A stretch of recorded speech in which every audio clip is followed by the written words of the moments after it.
Hello students, very good morning to you all and welcome to your very own YouTube channel Math Masters. Today we are going to discuss a question from Concept of Physics Part 1. This question is from the chapter Rest and Motion Kinematics. This question is not from rectilinear motion, rather it is from motion in plane. So what you are supposed to do is you gonna pause the video right now and try to solve this question by yourself first, and after that we will proceed with the discussion. So pause the video and try to solve it by yourself first. मैं एक बार question को explain कर देता हूँ आप लोगों के लिए. Particle is projected horizontally with the speed you. Particle को हॉरिजेंटली ऐसे स्पीड यू से प्रोजेक्ट किया जाता है. कहाँ से प्रोजेक्ट किया जाता है वो भी दिया हुआ है. From the top of the plane, एक प्लेन के टॉप से at an angle theta, inclined at an angle theta with the horizontal. यानी कि जो प्लेन है, ये जो प्लेन है, ये जो मैं बता रहा हूँ अभी, ये आप लोग के वीडियो को पॉज करके सॉल्व करने के बाद की कहानी है, ये जो अभी मैं बता रहा हूँ.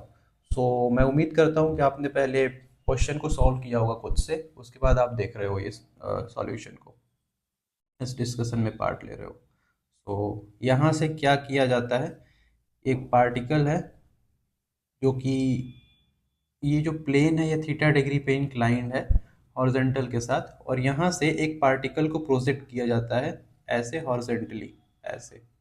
तो कह रहा है कि how far from the point of projection with the particle strike the plane. Particle, ये जो पॉइंट ऑफ प्रोजेक्शन है, यहाँ से कितनी दूर प्लेन को स्ट्राइक करेगा, तो हम बोल देते हैं कि इतनी दूर स्ट्राइक करेगा. फॉर एग्जांपल मैं इसको बोल देता हूँ, यहाँ पे जो होगा, ये जो होगा, ये हॉरिजेंटल डिस्टेंस को मैं x बोल देता हूँ, जो कि पार्टिकल कवर करने वाला है, और जो वर्टिकल डिस्टेंस मैं उसको y बोल देता हूँ. तो अगर मुझे ये डिस्टेंस निकालना होगा इंक्लाइंड पे, तो ये हो जाएगा under root X square plus Y square. तो अगर हम लोग x निकाल लेंगे और y निकाल लेंगे तो हमारा ये डिस्टेंस आ जाएगा. तो हमें फाइंड करना होगा x, और ये जो वेलोसिटी है ये u है, u वेलोसिटी से प्रोजेक्ट किया गया है. तो स्टार्ट करते हैं इसको करना. तो क्या कर सकते हैं, अगर मैं हॉरिजेंटल डायरेक्शन में मोशन की बात करूं तो बोल देते हैं कि टी टाइम लगेगा पार्टिकल को यहाँ पे आने में, यानी कि ये डिस्टेंस कवर करने में. तो अगर मैं हॉरिजेंटल डायरेक्शन में मोशन की बात करूँ तो हॉरिजेंटल डायरेक्शन में कोई एक्सेलरेशन इन्वॉल्व नहीं है, यानी कि एक्सेलरेशन हमारा जीरो है. बस वेलोसिटी से प्रोजेक्ट किया गया है, जो कि एक यूनिफॉर्म वेलोसिटी है, जो कि वेलोसिटी यू है. तो मैं बोल सकता हूँ कि जो हमारा डिस्टेंस होगा एक्स, वो हो जाएगा you into T in horizontal direction. ठीक है. और वर्टिकल डायरेक्शन में मोशन की बात करूं तो टाइम तो उतना ही लगने वाला है टी. तो वाई जो हो जाएगा, ये जो वाई होगा, ये क्या हो जाएगा, S is equal to U T. और हॉरिजेंटल वर्टिकल डायरेक्शन में जो एक्सेलरेशन इन्वॉल्व है वो क्या है, वो जी है, एक्सेलरेशन ड्यू टू ग्रेविटी. और जो इनिशियल वेलोसिटी है, क्योंकि सारी की सारी वेलोसिटी हमने हॉरिजेंटली दी है, तो वर्टिकल वेलोसिटी जीरो होने वाली है, तो यानी कि यू जीरो होने वाला है. तो ये हो जाएगा यू टी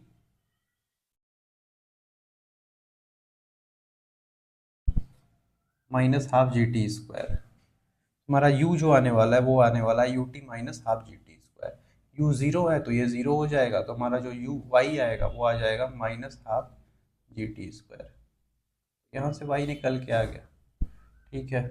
y को, अगर मैं y डिस्टेंस की बस बात करूँ, क्योंकि मुझे निकालना है y डिस्टेंस, तो मैं y डिस्टेंस की बात करूँ अगर बस, तो मैं यहाँ पे माइनस साइन को हटा सकता हूँ. अगर मैं बस मॉड y की बात करूँ, y डिस्टेंस की बात करूँ, तो मैं बोल सकता हूँ हाफ जी टी स्क्वायर ये डिस्टेंस होगा. वैसे ये जो डिस्प्लेसमेंट की बात करूँ अगर, तो ये तो इतना आने वाला है, नेगेटिव आने वाला है, क्योंकि नीचे जा रहे हैं तो डायरेक्शन नेगेटिव बता रहा है कि हम लोग नीचे जा रहे हैं. लेकिन अगर मैं बस डिस्टेंस की बात करूँ कि वाई डिस्टेंस कितना होगा, तो ये हाफ जी टी स्क्वायर होने वाला है. ठीक है. और ये एक्स जो हो गया यू टी हो गया. अब मैं टी को, मैं यहाँ से क्या करूँगा कि टी की जो वैल्यू है, पहले ये बोल देता हूँ पहला इक्वेशन है और ये दूसरा इक्वेशन है.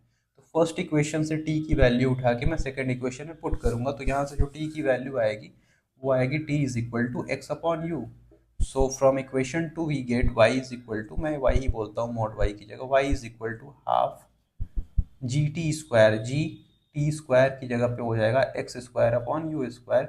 ये क्या आ गया, G X square upon two U square is our Y. So G X square upon to is U square, मैं सही से लिख देता हूँ, two U square is our Y, ये हमारा वाई आ रहा है।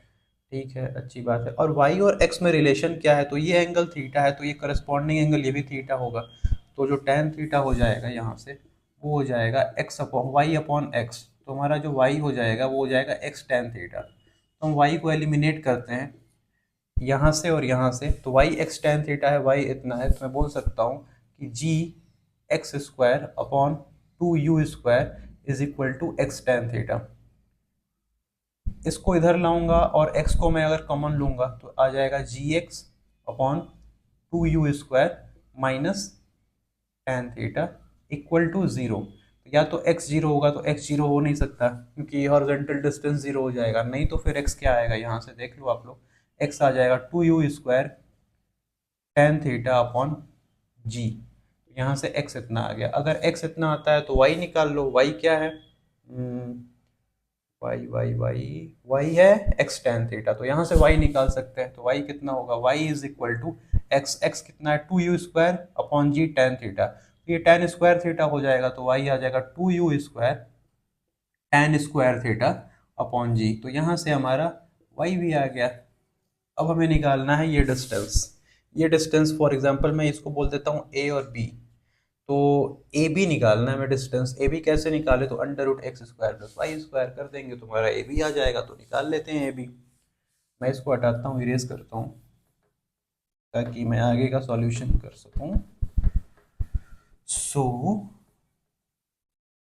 This A B distance will be under root X square plus Y square, तो एक्स स्क्वायर वाई स्क्वायर तो क्या हो जाएगा, two U square upon G tan theta का होल स्क्वायर, ये एक्स स्क्वायर आ गया, प्लस वाई स्क्वायर क्या है, two U square upon G tan square theta का होल स्क्वायर। तो यहाँ से कुछ कॉमन दिख रहा होगा, कॉमन क्या दिख रहा है, two U square upon G, two U square upon G का स्क्वायर बाहर आएगा तो हो जाएगा two U square upon G, ये हो जाएगा tan स्क्वायर थीटा, ये हो जाएगा tan to the power four theta, यानी कि tan स्क्वायर थीटा बाहर आ जाएगा तो हो जाएगा tan थीटा, अंदर बच जाएगा under root one plus tan square theta जो कि होता है sec square theta, under root से बाहर आएगा तो हो जाएगा सेक थीटा।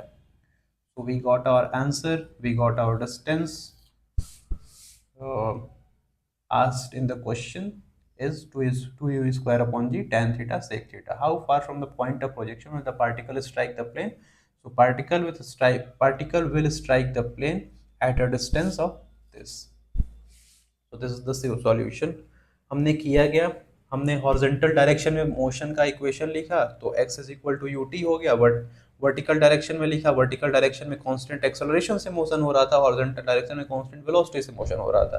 दोनों जगह से t को एलिमिनेट किया और y और x में एक इक्वेशन आ गया।